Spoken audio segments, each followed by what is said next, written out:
lady who's just had a tough time in life here lately. And I felt like that was something I needed to do that was going to make it for her. But anyhow, if I don't look at the camera, I'm on the interstate and the people are crazy. You know, I would like to stay alive as much longer as I can. But anyhow, I'm on my way home and I am so tired. In 2 miles, take exit 110B for Robinson Street. I totally understand that my body just can't keep going much longer. But I'll be gosh darn. I'm going to push myself as long as I possibly can. Because I do not give up. But anyhow, so I know that on these videos, some of you are going to be like, okay, we can't keep up because she talks about this, but then she backtracks and talks about something else. And I do. And that was the big issue I had when I went to start writing a book, was because, you know, I would get into the 5th chapter and be like, oh my gosh, you know, I left this and this and this on the first, this and this on the second, so on and so forth. And so I was going back and forth. But they were very, very important things that needed to be added. So, I know I talked about when we were living in Mangum, and in a half mile, take exit 110B for Robinson Street. They had the 2 daughters. They're both very good people. And they were kind of, you know, my lifeline, I guess, you know, because we would play. Take exit 110B, then turn right onto West Robinson Street. Oh my gosh, we skated all of the time. Back when I was a little daredevil. And if you've been in Mangum, around the nursing home on Cindy Street, especially the first house where I grew up, the driveway is really steep. Turn right onto West Robinson Street. And Signs for I Cleveland didn't County care. Fairgrounds. I skated right down that hill, across the bumpy asphalt road, into their parking lot. Continue on West Robinson Street for 1 mile. I skated. I was a teacher, and I fell, and I broke my tailbone. So I decided it was time to put the skates up. But anyhow, so, you know, during that time, my dad, that was kind of that, well, no, so I talked about the 2 weeks in, 2 weeks out, 2 weeks in, 2 weeks out, which was so ridiculous. I mean, I don't know who would have even come up with that. The judge at the time was definitely not the smartest. And there was an attorney that Glenda used. She was an older lady. She had been there for, well, all her life. And she was a good attorney. She was mean. But it was not so much that she was mean. I don't know why. I think it was maybe she had a good relationship with the judge, and kind of like small towns work. In a quarter mile, turn right. The cops, you know, as long as you're friends with the cops, you get away with whatever you want. Same with, you know, if you get into trouble and you have to go to court. If the DA is friends with the judge, is friends with the attorney, then they all go to dinner together. Take the next right, then your destination will be on the right. Then if you have a case, a really strong case, you can just throw it out the window and kiss it goodbye, because I will tell you, small towns can be extremely crooked when it comes to that. And I have a story regarding In 400 that, feet, but your that's destination will be on the right. it will be many, many, many videos from now. But, so during that time, like, my dad was living at the farm, in a little camping trailer. Welcome home. And I cannot tell you how my poor heart ached for my dad, just thinking about it. And then I remember, you know, when he came into the house for his time, he would always, always, always make sure that I had plenty of food. Whatever food he would cook for me, even when he was drunk, it didn't matter. He made sure I was taken care of. But then, for him, he would sit at the table after working all day, you know, on the farm, come home nasty, dirty, and worn out. And he would not eat anything but a can of potted meat and crackers, or, you know, buying us sausages and crackers. And I remember watching that, and man, I cannot tell you, and that, it will probably make me cry right now, because that was hard. I don't know. I felt so bad for my dad. I was just like, Dad, you know, you need to eat. I can find something, you know, please eat. Take care of you, because I need you. I lost my mom. You know, I don't want anything to happen to my dad. So, man, that killed me watching that. But, and I feel really, really bad now, about it. But, you know, he didn't, after he stopped teaching and he was just doing the farming, and then for many years he worked at the Granite Reformatory, but we didn't have a lot of money at that time. People thought that we were, you know, okay. We lived in a nice house, but we really did not have that much money. I started working, I think I was probably 12. And all through the summer, I had a full-time babysitting job. I think there was 3 different families for years that I would babysit for. And then my grandpa would pay me to help out on the farm, and so I paid for a lot of stuff on my own. But anyhow, so I played basketball, ran track, cheerleader, weightlifter. I was into sports. I really enjoyed them. And it was basketball time, and I want to say 7th grade, maybe. And I know I've like skipped forward, so I promise you I'm going to go backwards. But this is, if you're from Mangum or you know the area, where Dollar General is now, it did not used to be there.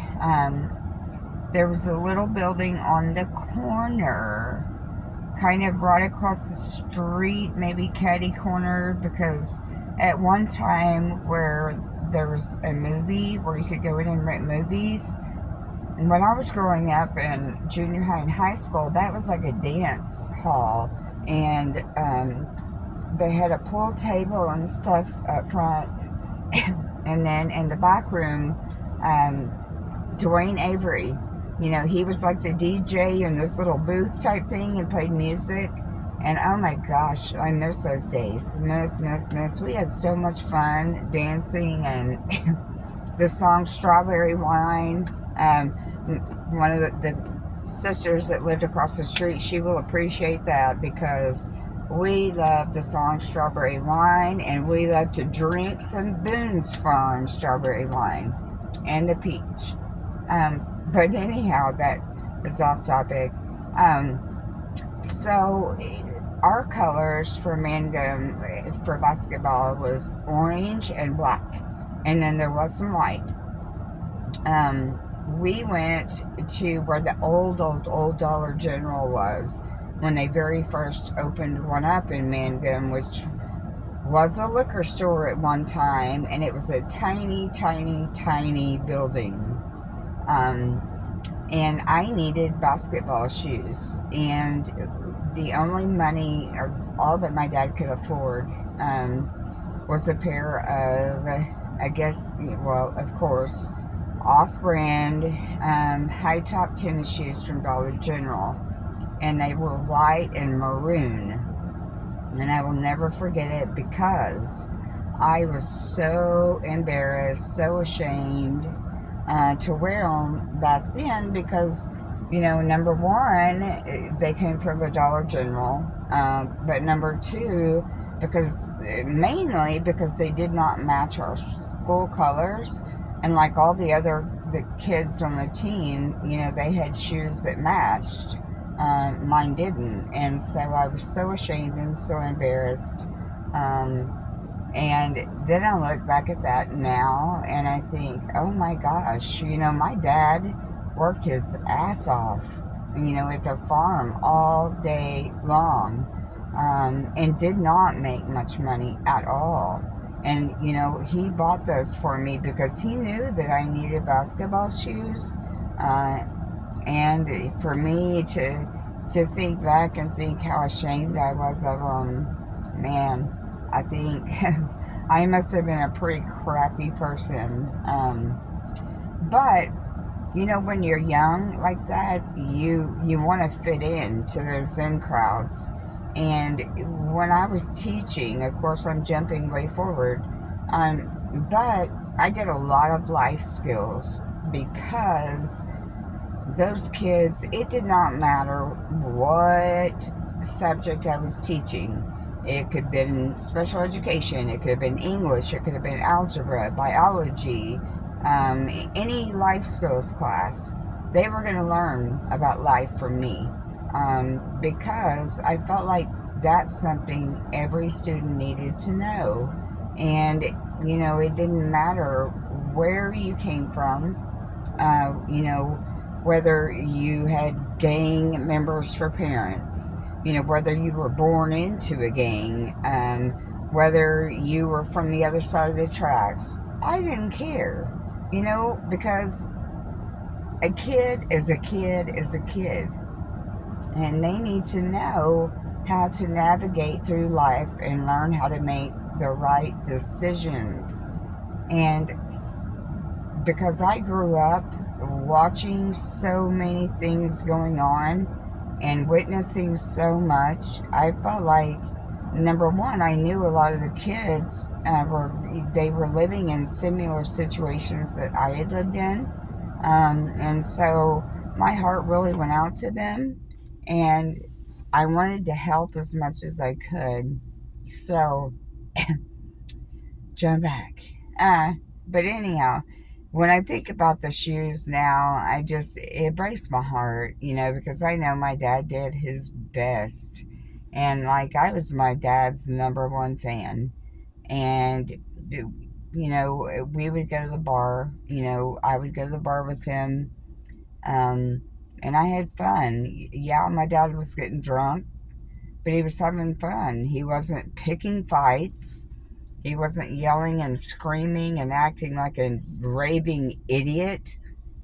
Um, so, is being an alcoholic okay? No, it's not. But, and I do not condone it at all. At all. But there is a difference in being a happy drunk and being a mean drunk. And those of you that know, know both, you know what I'm talking about.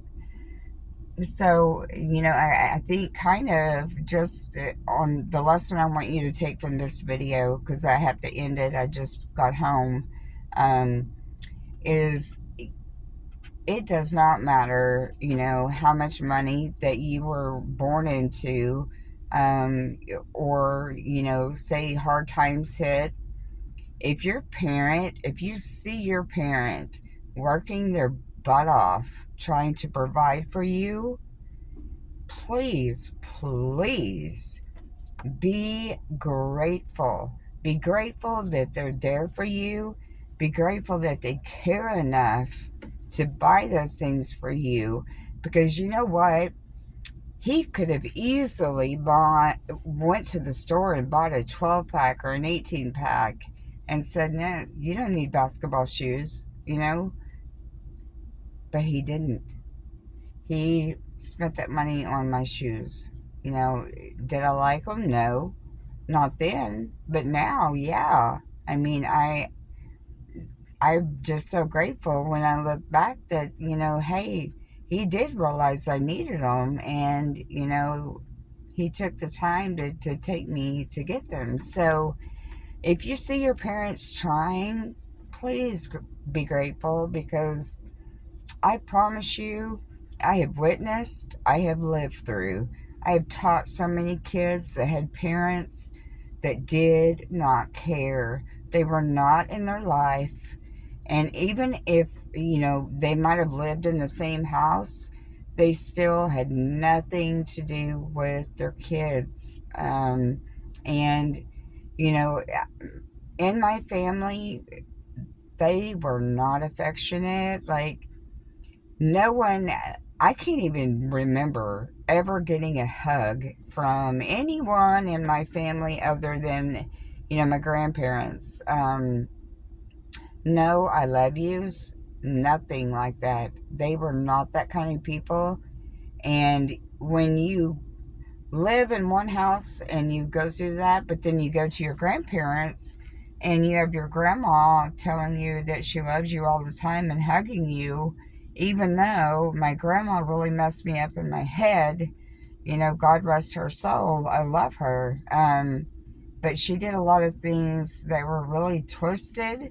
Um, and they were things that she didn't really realize what she was doing, or how it would affect me, but it left a lot of trauma, and a lot of triggers. So anyhow, I do need to hop off. So just please, if you see your parents trying, and I hope my son watches this and realizes, because I have worked my ass off for my kids, and they never went without, ever. They had the best of the best of the best of the best growing up.